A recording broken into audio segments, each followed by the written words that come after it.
आप सभी का हमारे YouTube चैनल ए विलेज टीचर पर स्वागत है। और बिना आपका समय बर्बाद किए मैं बताना चाहूँगा कि आज मुझे पोएट्री की इंटरमीडिएट पोएट्री की जो एक बहुत अच्छी कविता stopping by woods on a snowy evening है, इसका मुझे अर्थ बताना है। कविता का परिचय, उसका इंट्रोडक्शन में इससे पहले वाले वीडियो में दे चुका हूँ। यद्यपि वहाँ आवाज़ थोड़ा धीमी रह गई थी, तो ईयरफोन लगा करके अगर जरूरत पड़े तो आप सुन और समझ सकते हैं। तो आइए कविता के बारे में समझते हैं। कविता का शीर्षक है stopping by woods on a snowy evening. इसका मतलब है एक बर्फीली शाम को जंगलों के पास में रुकना। ये कविता रॉबर्ट फ्रॉस्ट के द्वारा लिखी गई है। कविता के बारे में मैं काफी बोल चुका हूँ इसके पहले वाले वीडियो में, तो आप उसको पार्ट 1 समझिए। अभी मैं इसका हिंदी में अर्थ बताऊंगा, फिर बाद में इसका इंग्लिश टू इंग्लिश अर्थ बताऊंगा। फिर मैं रॉबर्ट फ्रॉस्ट जो कवि हैं उनके जीवन के बारे में काफी अगले वीडियो में बोलूंगा। आप वीडियो को देखिए और उससे कुछ सीखिए, एंजॉय करिए। अगर सब्सक्राइब नहीं किया है तो चैनल को सब्सक्राइब कर लें, गूगल माइक पर बोल करके ए विलेज टीचर एस.के. त्रिपाठी। अब मुझे उम्मीद है कि वहाँ उपलब्ध वीडियोस आपको पसंद आएंगे। तो आइए ये बताना है कि जो इस कविता में क्या है कि एक नवयुवक, आप मान लीजिए कवि स्वयं कवि रॉबर्ट फ्रॉस्ट मान लीजिए, वो एक लंबी यात्रा पर है। वो निकलते हैं तो रास्ते में जंगल पड़ते हैं, वुड्स। मैंने बताया था वुड्स ऐसे सुंदर जंगल होते हैं जो फॉरेस्ट उन जंगलों से हट करके हैं। दूर दूर पेड़ होते हैं, बीच में अच्छी घास फूल वगैरह सभी अच्छा सुंदर नजारा होता है वुड्स का। ये वुड्स फॉरेस्ट में डिफरेंस है। तो आप मान लीजिए कभी रॉबर्ट फ्रॉस्ट यात्रा पर बीच में जंगल पड़ते हैं, तो उनकी इच्छा होती है वहां रुक करके जंगलों की सुंदरता का आनंद लेने की। तो पहले की 3 स्टेंजा में जंगलों की सुंदरता का वर्णन और कवि का वहां ललचाना, उन दृश्यों का नजारा लेने के लिए मतलब वो आकर्षित है, वहां रुकना चाहता है। लेकिन अंतिम स्टेंजा में उसे अपने जीवन के फर्ज, जिम्मेदारियां, कर्तव्य बोध ये सब से याद आ जाता है, तो वो सुंदरता को पीछे छोड़ करके जीवन पथ में कर्तव्यों को, वायदों को पूरा करने के लिए आगे बढ़ जाता है। इस कविता में यही है। तो ज्यादा समय न बर्बाद किए, हम आपको अर्थ बताना चाहते हैं इसका। तो देखिए क्या स्टेंजा है। Whose woods these are, I think I know. His house is in the village, though he will not see me stopping here to watch his woods fill up with snow. आप ऐसा समझिए, I think मैं सोचता हूँ, whose woods these are, जंगल किसके हैं। ये noun class में लिखा हुआ है। बिल्कुल इंग्लिश तो सरल है लेकिन भाव बहुत गंभीर है कविता के। तो ऐसा सीधा करेंगे, आई थिंक मैं सोचता हूँ, हुज वुड्स दीज आर, जंगल किसके हैं। दैट नहीं लगता नाउन क्लास में, जब बाद वाला वाक्य इंट्रोगेटिव होता है, खुदा इंट्रोगेटिव यही कंजंक्शन है, दैट लगाने की जरूरत नहीं है। और हुज वुड्स आर दीज न लिख करके हुज वुड्स दीज आर ऐसे लिखा जाएगा, उसको असर्टिव में रख दिया जाएगा। सीधा याद करेंगे, I think whose woods these are, मैं सोचता हूँ ये जंगल किसके हैं। कभी कहता है कि मैं सोचता हूँ ये जंगल किसके हैं। फिर यहां से मिलाएंगे 2 आई नो, यद्यपि मैं जानता हूँ, दैट से आप जोड़ सकते हैं। 2 आई नो दैट, यद्यपि मैं जानता हूँ कि his house is in the village, कि उसका घर गांव में है। यद्यपि मैं जानता हूँ कि उसका घर, ये जंगलों का जो मालिक है ना, उसका घर पास के ही किसी गांव में है। तो यहां से मिला लेंगे 2 आई नो, यद्यपि मैं जानता हूँ, दैट अपनी तरफ से जोड़ लिया, that his house is in the village, कि उसका घर गांव में है। फिर भी या लेकिन यट फिर भी बट तो नहीं लगाएंगे, चूंकि यह 2 से शुरू हो रहा है, इसलिए ग्रामर का नियम में 2 के साथ में बट नहीं आता, हेट लगा लो। फिर भी he will not see me stopping here, he will not see me, वो मुझे देख नहीं पाएगा। स्टॉपिंग हियर यहाँ रुका हुआ, वो मुझे रुका हुआ नहीं देख पाएगा। किस बात के लिए मैं रुका हुआ हूँ, टू वॉच, देखने के लिए, हिज वुड्स, उसके जंगलों को। जंगल कैसे, that are filled up with snow, जो बर्फ से भरे हुए हैं, उसके जंगलों को देखने के लिए मैं यहाँ जो रुका हुआ हूँ। ऐसे जंगल है जो बर्फ से भरे हुए, तमाम वहां बर्फ झड़ रही है, बहुत सुंदर मौसम है।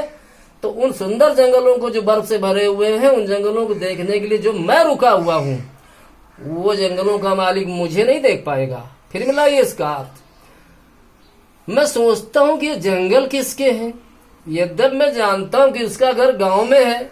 फिर भी वह मुझे यहाँ रुका हुआ नहीं देख पाएगा। जो मैं यहाँ रुका हुआ हूँ उसके जंगलों को देखने के लिए, वे जंगल जो बर्फ से भरे हुए हैं।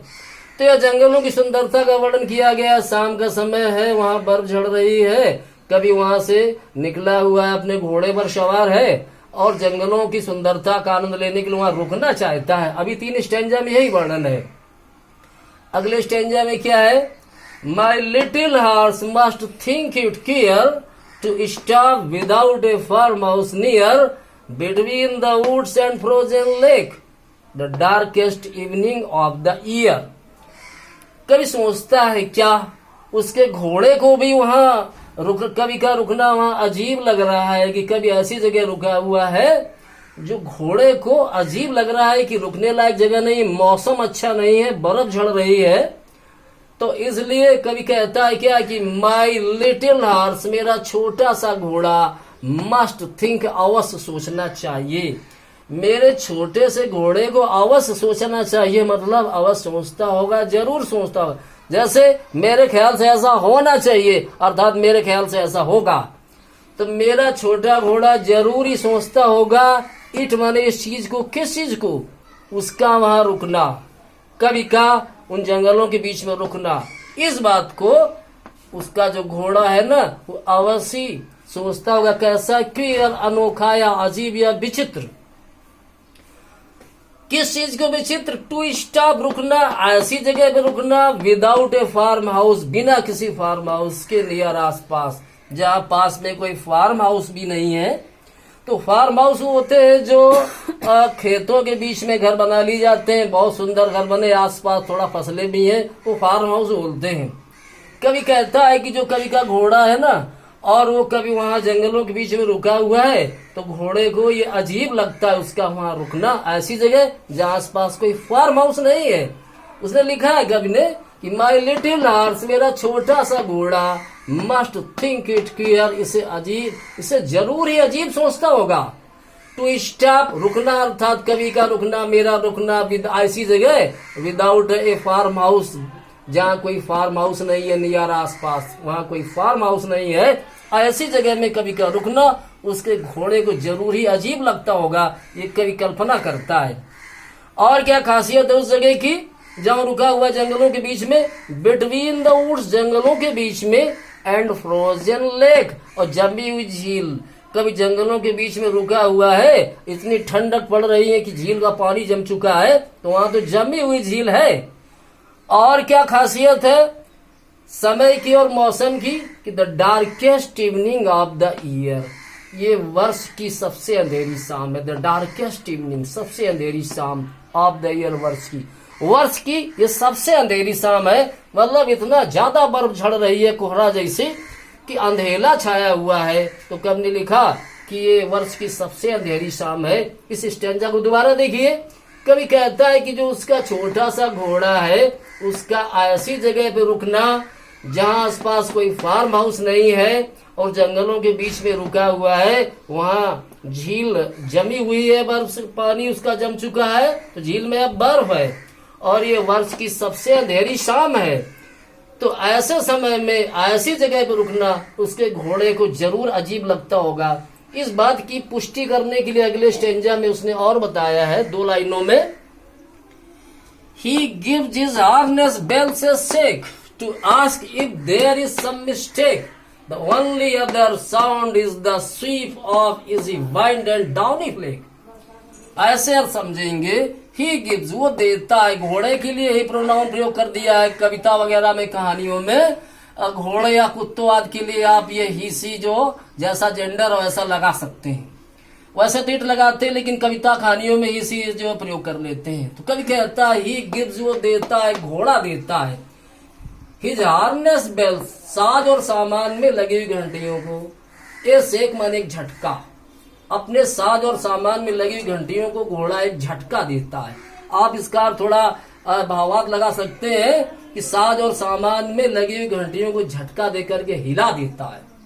यहाँ तो शेक नाउन में लिखा है, नाउन के पहले ही तो ए लगा लेते हैं। ए शेक, ए फील, ए बात, ऐसे। तो एक झटका देता है। मेन वर्ब तो गिव्स है, लेकिन ये नाउन है शेक। हार्नेस सजाना किसी सैनिक को सजाना, घोड़ा सजाना, तो ही गिव्स, वो देता है हार्नेस बेल्स, अपने साज और सामान में लगी हुई घंटियों को ऐसे एक झटका, साज और सामान में लगी हुई घंटियों को एक झटका देता है। घोड़ा जो घोड़े घंटियां वगैरह बंधी हुई है, अर्थात झटका देकर के हिला देता है। टू आस्क, ये पूछने के लिए, क्या पूछने के लिए? If there is some mistake, कहीं कोई गलती तो नहीं हो गई है। कभी कहता है कि कभी का वहां रुकना घोड़े को अजीब लग रहा है, क्योंकि वो आसपास कोई फार्म हाउस नहीं है, मौसम बहुत खराब है, बर्फ झड़ रही है, इतनी ठंड है कि झील का पानी जमा हुआ है, लेकिन कभी ऐसी जगह रुका हुआ है तो घोड़े को अजीब लग रहा है। तो वहां आगे इस पुष्टि को करने के लिए उसने क्या लिखा है कि अपने साज सामान में लगी हुई घंटियों को झटका देकर के वो हिला देता है, मानो ये पूछ रहा हो घोड़ा कि कहीं कोई कभी से गलती तो नहीं हो गई जो ऐसी जगह वीरान सुनसान जगह में रुका हुआ है। फिर कवि ने अगली 2 लाइनों में जंगलों की सुंदरता का और वर्णन किया है। क्या? The only other sound is, केवल दूसरी आवाज है। इसको बहुवचन में भी कर सकते हैं, the only other sounds are, और दूसरी आवाजें हैं, 2 आवाजें हैं वहां पे, उन्होंने एक में काउंट कर लिया है। The only other sound is, और जो सिर्फ दूसरी आवाज है वो काहे की है? द स्वीप माने झोंके की, ऑफ इजी वाइंड, हल्की हवा की झोंके की आवाज आ रही है। आप बहुवचन बोल सकते हैं कि सिर्फ दूसरी और जो आवाजें हैं वो हल्के हवा की झोंकों की आवाजें हैं। वहां तो झोंका सिर्फ लिखा हुआ है, मैं झोंको बोल रहा हूँ, हल्की हवा की झोंकों की आवाजें आ रही है वहां जंगल में जहां रुका हुआ है। एंड डाउनी फ्लेक, और बर्फ के झड़ते हुए महीन पत्थरों की, डाउनी माने मुलायम या नर्म, फ्लेक माने पत्थर, किसी पत्तियों वाद किसी के पतले टुकड़े फ्लेक कहलाते हैं। जैसे कभी एक सिगरेट चलती थी गोल्ड फ्लेक, तो उसमें तो मात्र वो तंबाकू भरी हुई थी, तो उसके तंबाकू के पत्तियों के पीले पीले टुकड़े, तो उनको उन्होंने नाम रख दिया गोल्ड फ्लेक, सोने के पत्थर। लेकिन ऐसा तो विज्ञापन में बढ़ा चढ़ा के नाम हम लोग लिखते हैं, लेकिन आपको फ्लेक माने जानना है कि फ्लेक माने पत्थर। तो यहाँ बर्फ के जो बर्फ झड़ रही है उसके महीन पत्थर झड़ रहे हैं, तो झड़ने की आवाज आ रही है और हल्की हवा के झोंकों की आवाजें आ रही हैं, ये आवाजें और है। आप फिर मिलाइए, He gives his harness bells a shake to ask if there is some mistake. घोड़ा अपने साथ सामान में लगी हुई घंटियों को झटका देकर के हिला देता है, मानो ये पूछ रहा हो कि कहीं कोई कभी से गलती तो नहीं हो गई जो ऐसी जगह रुका हुआ है। The only other sound is the sweep of easy wind and downy flake. और सिर्फ जो दूसरी आवाजें आ रही वहां जंगल में जहां रुका है वो हल्की हवा की झोंकों की आवाजें आ रही है और बर्फ के झड़ते हुए महीन पत्थरों की आवाज आ रही है। तो सारा सुंदर मौसम का और प्रकृति की सुंदरता का 3 स्टैंजा में वर्णन है, और किसी का भी जी ललचा सकता है ऐसी सुंदरता को निहारने के लिए। लेकिन अंतिम स्टैंजा में कवि ने जो है जीवन में सुंदरता के प्रति आकर्षित होने के बजाय कर्तव्यों को पूरा करने की प्रेरणा दी है। क्या अंतिम स्टैंजा में क्या लिखा है कवि ने? The woods are lovely dark and deep but I have promises to keep and miles to go before I sleep and miles to go before I sleep। तो ऐसे मान लीजिए, दो द वुड्स आर लवली, यद्यपि ये जंगल सुंदर है, प्यारे हैं, डार्क अंधकार से भरे हुए हैं, एंड डीप गहरे यानी गंभीरता से भरे हुए हैं। यद्यपि जंगल बहुत सुंदर है, वो अंधकार और गंभीरता से भरे हुए हैं, सुहावने हैं, आकर्षक हैं, लेकिन but I have promises to keep, लेकिन मुझे वायदे पूरे करने, but I have to keep promises. तो but I have promises to keep, वो कविता बनाने के लय को करने के लिए थोड़ा आगे पीछे आप हिंदी अंग्रेजी में भी कर लेते हैं कभी लोग, but I have to keep promises, लेकिन मुझे वादे पूरे करने हैं, तो but I have promises to keep. और वादे किससे हैं? वादे अपने आत्मीय जनों से हैं, समाज के प्रति हैं, परिवार के प्रति हैं, जीवन में अपने उद्देश्यों के प्रति कुछ वादे हैं, वो वादे पूरे करने कवि को, इसलिए उसका रुकना वहां नहीं ठीक है। ये उसका जो है स्वाभिमान या उसका जमीर, उसकी अंतरात्मा कहती है कि वहां उसका रुकना नहीं ठीक है। जंगल तो सुंदर है और अंधकार और गंभीरता से भरे हुए हैं, लेकिन जीवन में मुझे वायदे पूरे करने हैं। एंड माइल्स टू गो, अभी मीलों जाना है, दूर मीलों चलना है, बिफोर आई स्लीप, सोने से पहले मुझे भी मीलों चलना है। And miles to go before I sleep, और सोने से पहले अभी मुझे मीलों चलना है। यानी सोने से पहले, नींद से पहले बहुत सारे काम पूरे करने हैं। और मतलब चिर निद्रा, इटर्नल स्लीप, जो एक मौत, जो चिर निद्रा, इटर्नल स्लीप, शाश्वत नींद है, तो मरने से पहले अभी जिंदगी में बहुत से फर्ज, कर्तव्य बाकी है, वो पूरे करने हैं। यही वजह है कि कभी वहां उन जंगलों की सुंदरता को देखने के लिए ज्यादा देर रुक नहीं सकता, उसे तो आगे ही बढ़ना है। हमने तब भी बताया था, आज बता रहा हूँ। कविता के लिए देखो, नो दो और सुनो, नो दो और सुनो, एक जैसा, इसको हमने ए में काउंट कर लिया, ए, लेकिन यह हियर अलग हो गया तो इसको हमने बी में काउंट कर लिया। लय क्या हो गई, ए बी ए। और जो हियर या बी हमने बोला, यहाँ 3 जगह वो बी है, B B B. Clear, near, year, तो यहाँ हियर है तो बी बोला था, तो क्लियर, नियर, हियर, उस जैसा ही तो बी बी इसको काउंट कर लिया। फिर अगला हो गया, इसमें तीसरी लाइन में ले, ये हट गया क्लियर नियर से, इसको हमने सी में काउंट कर दिया, तो बी बी सी और बी। अब यहाँ जो लेख आया वो यहाँ 3 लाइनों में है, लेख के तरीके से, सेक, मिस्टेक, फ्लेक।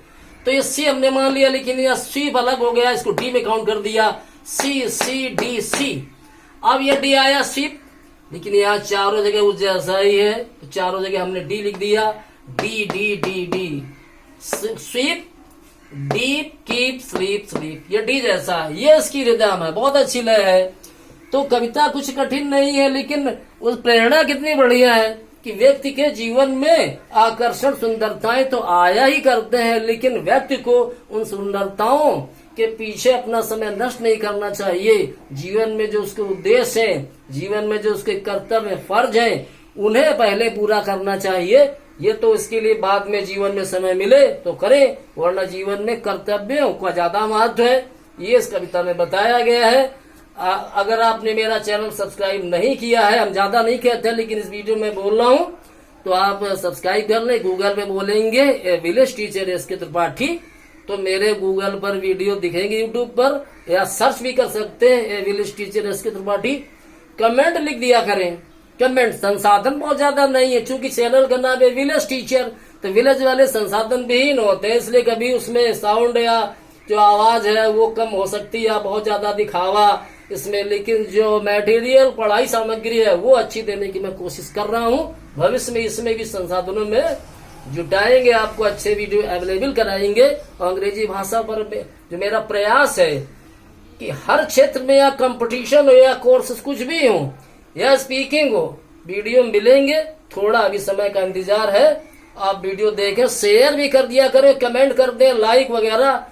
ये वैसे मैं कहना नहीं चाहता हूँ, लेकिन अगर आपके दिमाग में अगर ना आ रहा हो तो इसीलिए मैंने बोला हुआ है। धन्यवाद। अगले वीडियो में मैं इसको इंग्लिश में समझाऊंगा, इस कविता को। फिर मैं रॉबर्ट फ्रॉस्ट के जीवन के बारे में बताऊं कि कितना उनके जीवन में संघर्ष रहा, एक कहानी जैसा जीवन है। ऐसे वीडियो आपको मिलेंगे। फिर ग्रामर पे, तो मेरा मूड था बीच में कविता पर वीडियो बनाने का, तो मैंने बनाया है। इसके पहले तमाम ग्रामर पर वीडियो है, ट्रांसलेशन पर वो आप देख सकते हैं। फिर जैसी मेरी योजना मैं करता जाऊंगा। धन्यवाद।